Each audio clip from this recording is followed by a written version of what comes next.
యేసుక్రీస్తు పరిశుద్ధ నామానికి మహిమ కలుగునుగాక. అనుదిన వాహినిలో దేవుని ఉనికి యొక్క సౌందర్యం అనే పాఠ్యభాగాన్ని అధ్యయనం చేద్దాం. 27వ కీర్తన 4వ చరణం ప్రకారము, యెహోవా యొద్ద ఒక్క వరము అడిగితిని, దానిని నేను వెదుకుచున్నాను.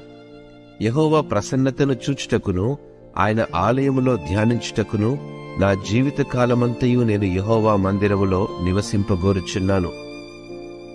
అనుదినం మన మనస్సులో కొన్నిసార్లు గందరగోళం, అనేక చింతలు లేదా అననుకూల పరిస్థితి ఎదురైన సందర్భాల్లో మనం దేవుని సన్నిధికి చేరుకున్నప్పుడు మనకు శాంతి లభిస్తుంది.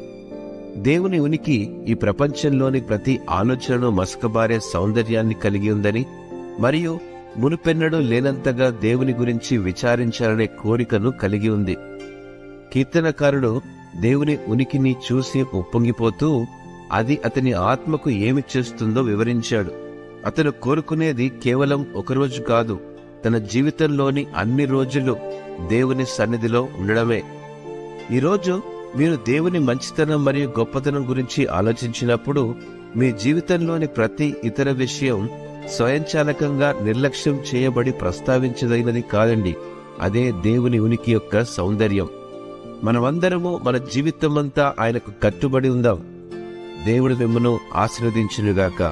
ఆమేన్.